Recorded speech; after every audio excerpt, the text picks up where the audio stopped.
Hello, and welcome to Connect and Collaborate, a Colorado Business Roundtable podcast sponsored by ACEC Colorado. I'm your on-air producer, Keenan Brew, and today I'm excited we have some guests in from the American Society of Civil Engineers, Colorado section. Welcome. Thank you. It's good to be here. Absolutely. I'm excited to do some learning today. I hear we're talking about the Colorado 2020 Infrastructure Report Card. But first, before we get into that subject, I'd like to learn a little bit about each of you and figure out who you are and why you're involved with this. And then let's dive in on what the report card is all about. So let's start here, Sarah, if you'd like to introduce yourself. Hi, I'm Sarah Claridge, and in addition to working as a civil engineer at American Company, I'm also ASCE Colorado Government Affairs Chair, and I've been working on the Infrastructure Report Card, both planning the release as well as a co-author of the Rails chapter. Excellent. Well, welcome in today. It's good to be here. Thank you. Up next, Steve.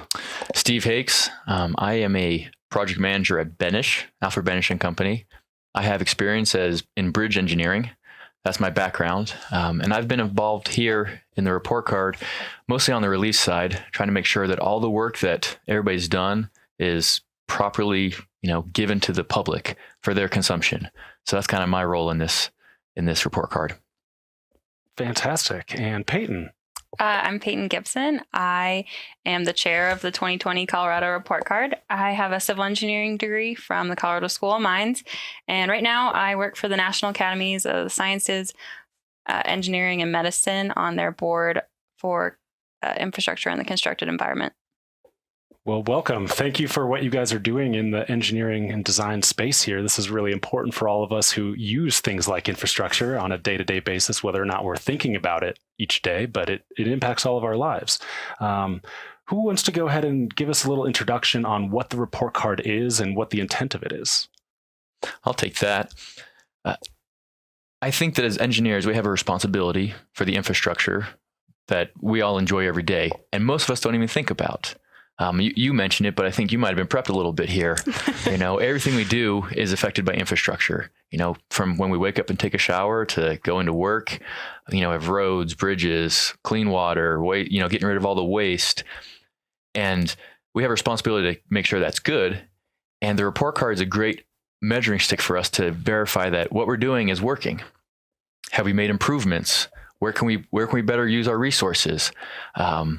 So we like to use a uniform measuring stick to compare ourselves to the past, compare ourselves to other states, compare ourselves to the country, so we can know what we're doing, what we can do better in, and where we can see improvement. And I think in addition to that, we want to bring that out to the public. So it's useful for us as civil engineers, but we also want to bring it up to the public and the media to utilize it, as well as the government and some of our decision leaders in the community. They can use the report card to navigate potential decisions that are related to Colorado's infrastructure, and also just to educate them as well, because they don't have the background that we do as civil engineers. Absolutely. That makes a lot of sense. One thing that comes to mind as someone who's not in the industry and doesn't know how you even begin to look at the quality or various aspects of our infrastructure, how was this report put together? Yeah, so I'll take that one. So we put together a committee of about 30 civil engineers from across the state. We had students from engineering colleges. We had a Colorado School of Mines student, and then we have retirees. So we have people from all across the spectrum of civil engineering. We had pavement engineers, people who were specializing in dams, and we all came together to do this as a volunteer effort. So this was a second job for a lot of us, especially me. Have been working with my company and trying to make the time for this. So it's important to realize that we didn't have a full-time staff working on this. This is all volunteer effort. We didn't go out and inspect all this infrastructure, so I wanted to kind of make that clear. We used publicly available data. So we worked with agencies around the state, like Colorado Department of Transportation, Department of Water Resources, to make sure we had all the data that was up to date and available. And from there, a lot of people ask us, how do we make this grade? Do you guys just assign a random grade based on how things look? But there's a lot that actually goes into it. So a lot of people think condition. So when you look at roads, you think, oh, they don't look great. F, whatever. But we actually have 8 key criteria that we look at when we create that grade. So we're looking at capacity, condition, funding, future need, operations and maintenance, public safety, resilience, and innovation. So it's a lot more than what the roads look like now, what the dams look like now. It's, are we planning for the future? Are dams going to be able to withstand climate change in a couple of years? So there's a lot more that goes into it than looking at what it looks like right now. That's a great point. As someone outside of it, I would have probably just thought, oh, potholes, bad, okay, not doing so great. But there are a lot of those other aspects about, what are the needs going to be for a growing population or as water changes in the future. Interesting. So the report just came out at the end of January. Mm-hmm. What can you share about how Colorado's looking? So we got a C- as a state, and that's keeping those 8 key criteria in mind, and then 14 different infrastructure categories. So the infrastructure categories that we looked at: roads, bridges, dams, levees, wastewater, drinking water, solid waste, hazardous waste, energy, schools, parks, rail, and transit. And aviation. I was counting on my fingers just in case we missed one. A little Easter egg to make sure you're paying attention. Wow, aviation's a big one too. Didn't necessarily even think about that as infrastructure, but it is all really important.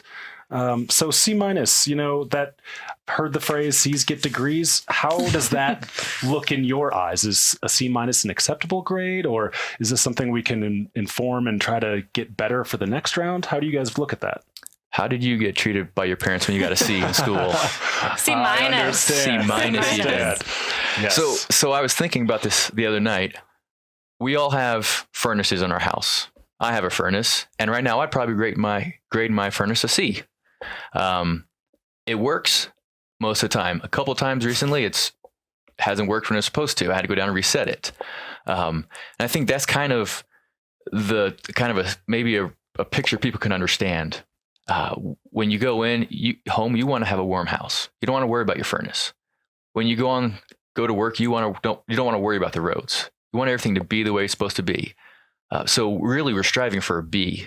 I mean, A is great, but A would be like a high efficiency furnace, which is awesome, but doesn't really make you any warmer. It's just more efficient.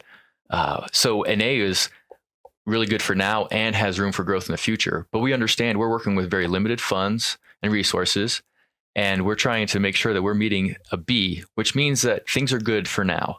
They're adequate for the current needs.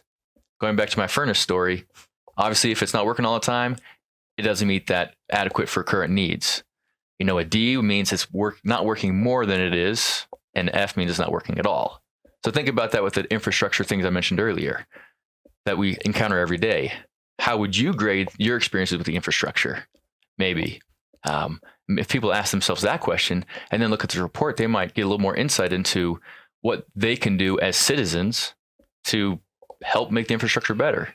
Because we need help. It's not just engineers. Definitely. And we have a few specific recommendations that we're providing as part of our report.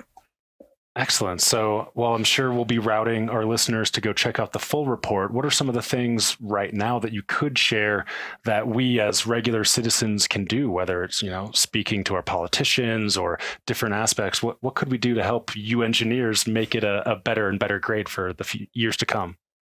So I think something that the public can do, all of us as residents here in Colorado, is really being aware of what's going on in the state, both infrastructure and also policy. So Colorado has unique infrastructure funding obstacles in the form of Tabor and the Gallagher Amendment, which might sound familiar from November's past Proposition CC that failed on our ballot across the state.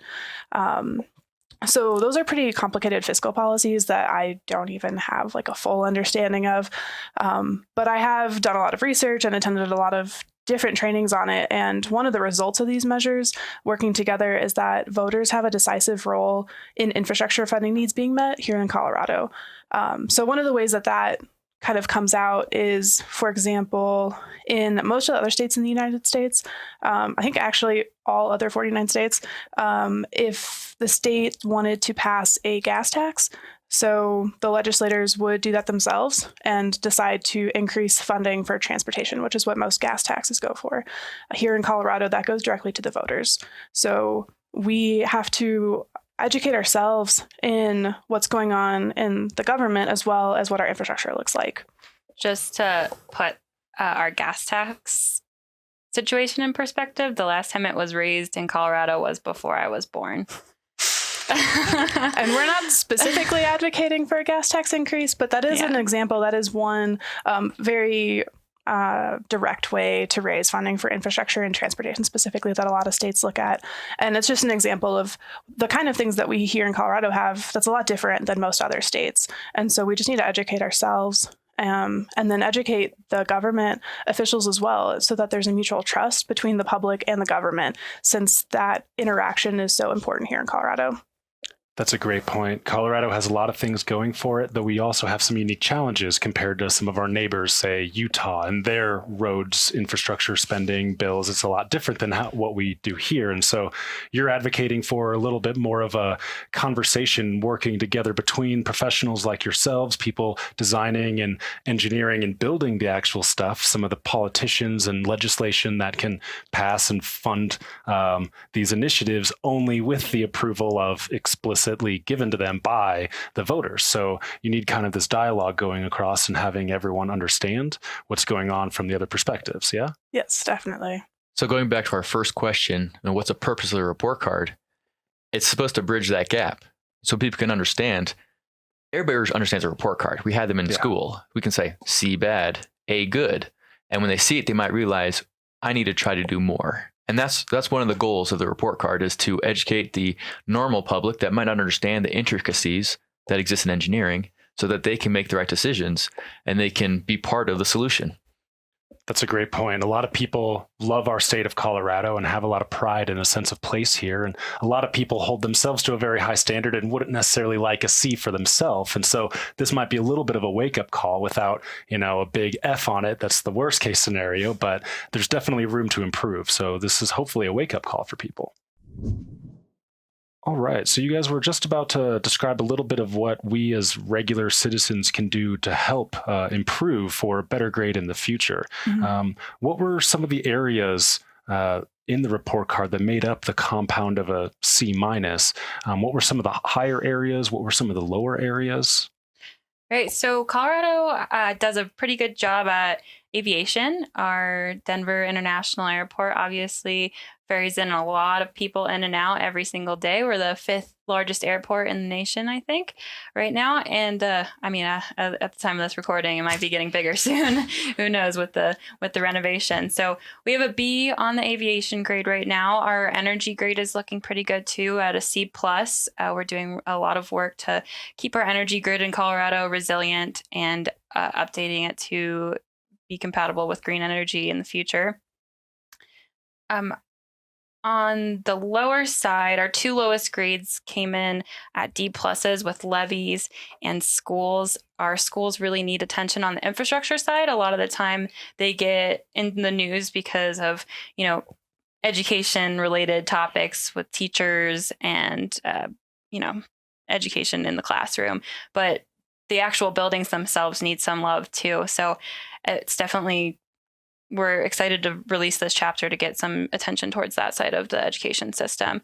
And then levees comes in a D plus too, just because we don't have any data in Colorado, really. I don't think most people in Colorado would even know that we have levees in our state. But we do. We just don't have any data on the conditions. There's not people going out there and inspecting them. So we can't confidently give them a good enough grade because we don't know what's out there. And part of the problem with that, too, in addition to not having reliable information for the grade itself, it just kind of reflects back on that we're not keeping track of them in general, which means that we may not know that some of them are in a critical condition until it's too late. Absolutely. There's that saying, I think it's Peter Drucker, what gets measured gets managed. And if we're not measuring, probably not managing it. And as a common citizen, yeah, you're right. I usually think about teacher pay or para or different types of student spending, but really don't think about the buildings or the roads or the infrastructure there involved. And you're absolutely right. I've not thought about levees at all. So thank you for what you're doing with this report card and bringing this together, either the good information we have or the lack of the information that we have to raise the level of awareness here. Wanted to ask, when was the last time you guys had compiled one of these report cards, and what has changed and how has Colorado changed over that time period? So the last time we released a report card in Colorado was 2010. So the report card process has changed a lot since then. We've really standardized the process for all of the states within ASCE. A lot of the report cards are starting to look the same. We're grading them the same. So we really have that standardization across the country of this is what an A is, a B, a C, et cetera. We like to get them out on a 5-year or 4-year term. So hopefully you'll see another one again in 2024 or 2025. The national one, which grades the entire nation, comes out every 4 years as well. So the last time that one came out was 2017, and America scored a D+ overall. So, Colorado is doing a little bit better than the nation, but we did decrease our overall GPA from the 2010 report card. It was a C, and now we're at a C-. And that's just because, anyone who's been in Colorado since even over the past 5 years has seen this huge population boom. And it's great. Our economy is growing. We're getting all of these new people and new jobs, but our infrastructure just isn't keeping up. And right now we're holding all these people, but in the future, we're not going to be able to if we don't put the investments that we need into our infrastructure. Absolutely. That's going to catch up to us sooner than we think, especially with more people moving in. And some of these projects take a lot of lead time in order to expand roads, or I don't even know what goes into building a levee, but we probably should build them before it's too late. Definitely. So on those aspects, it's a little discouraging to see we've gone from a C to a C-. What are some things we can do to kind of turn this around and get going? As a competitive person, I'd like to see Colorado looking much better in 2024 when we do another report card or when the next opportunity comes up. What are some recommendations for improvements you guys have for us? So we have recommendations for each individual chapter, all of our 14 sectors of infrastructure. There are anywhere from 3 to 6 recommendations that are in the full report. So example, for levees, we obviously recommend that we start a better levee program in Colorado where we're actually going out there and inspecting levees on a regular basis. But we wanted to provide the state with 4 main recommendations for the overall report card that they could focus on, that we thought were the key areas that where Colorado needs the most investment. So one recommendation was to increase the connectivity between the urban part of the state and the rural part of the state. Like I said, Colorado has a phenomenal economy right now, but low population, rural, low income areas need attention and love too. So one thing we'd really like to see is for the legislation to put together an inclusive infrastructure connectivity plan that identifies all regions of the state and all areas, and especially prioritizes low income areas. Another recommendation, one of the main recommendations that we have, is definitely in the public eye lately, which is transportation. We really want to encourage the legislators and the policymakers in the state to focus on robust transit. So multimodal prioritizing, providing increased funding towards multimodal transit, and just focusing on connecting Colorado in that way. We recognize it's not easy, especially on the transportation side of things. That takes lots of money, and that's probably one of the more visible areas of the infrastructure. And the solutions we can put forth, there might be better solutions. And we also realize you can't do everything that we necessarily want to do.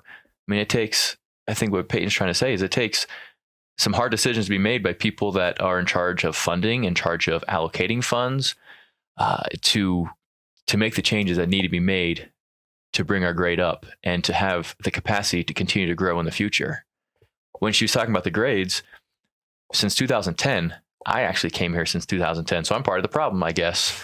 But there's been things done to increase the grades. Money's been spent, but as population is growing, we need to make sure we're keeping up with that. And that's why you might not see the grade going up in some areas, and it might be going down, as she mentioned, because as it's growing, we're not able to keep up with that growth. So it's something that's not a one-time solution either. It's finding sustainable solutions that can last forever.